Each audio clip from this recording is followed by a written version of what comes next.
ధీరజ్ గారు హాయ్ అండి. అండ్ మీరు చాలా సినిమాలు చూస్తుంటారు. కొన్ని సినిమాలే తీసుకుంటారు. తెలుసు. ఆల్ ది వెరీ బెస్ట్ అండి తీసుకున్నందుకు. అండ్ ఈ సినిమాతో నైజాంలో కొత్త ఆఫీస్ పెట్టారు.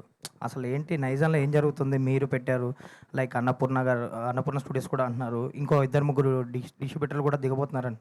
అసలు నైజాంలో ఏం జరుగుతుంది? మీరు కొత్తగా ఆఫీస్ పెట్టడానికి రీజన్ ఏంటి? నైజాం పెద్ద మార్కెట్ అండి. ఆబ్వియస్లీ ఒక డిస్ట్రిబ్యూటర్గా నేను సినిమా చేస్తున్నప్పుడు నాకు ఏమైనా కమిషన్ వర్కౌట్ అవ్వాలన్నా రెవెన్యూ కానీ ఉండేది మేజర్ నైజాం. సో అలా సినిమా మీద కాన్ఫిడెన్స్తో ఈ సినిమా నేనే సొంతంగా చేసుకోవాలి, ఎవరికి ఇవ్వద్దు అని నేను నైజాంలో ఓన్గా చేసుకోవడానికి వచ్చాను. నైజాం విషయంలో ఒక్కొక్కరిది ఒక స్టాండ్.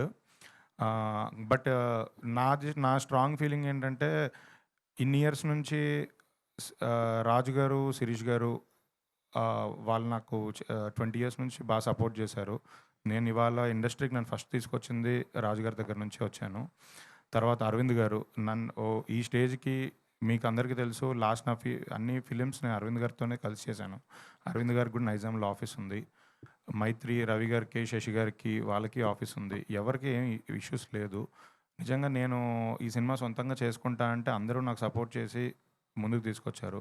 అన్నపూర్ణ కూడా, సుప్రియ గారు, సాయిబాబు గారు కూడా నాకు బాగా క్లోజు. సో యాక్చువల్లీ నేను సొంతంగా చేసుకోవాలనుకునేది నా పర్సనల్ రీజన్. ఈ సినిమా మీద నాకున్న కాన్ఫిడెన్స్తో నేను ఇది గట్టిగా బలంగా పే ఆఫ్ చేస్తుంది, దాని ఫ్రూట్స్ ఏదైనా ఉంటే తిందామని ఒక ఆశా స్వార్థంతో నేను చేసుకుంటున్నాను. బట్ వేరే ఇష్యూస్ ఏం లేవు, ఎవరితో ఏ ఇష్యూస్ లేవు. ప్రాబ్లీ నెక్స్ట్ ఫ్యూచర్లో కూడా మీరు అన్నట్టు మిగతా వాళ్ళు ఎవరన్నా ఓన్గా చేసుకోవాలనుకున్న వాళ్ళు చేసుకుంటారు. అంతే అండి. అంటే మైత్రి కూడా అనుకున్నారు ముందు. లైక్ అన్నపూర్ణ కూడా రిలీజ్ చేద్దాం అనుకున్నారు ఇది అని విన్నా. అది మీ త్రూ. అంటే మీరు అదే ఓన్గా పెట్టడానికి రీజన్? లేదు ఫస్ట్ మైత్రి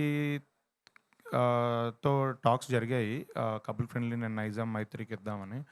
బట్ అదే కమిషన్ ఇది వల్ల మెజారిటీ కమిషన్ వాళ్ళు తీసేసుకుంటే నాకేం మిగలదని అదేదో సొంతంగా చేసుకొని ఆ ₹4 సంపాదించుకుందామని ఓన్గా చేసుకుంటున్నానండి అంతే. ఓకే. ఆల్ ది బెస్ట్ అండి.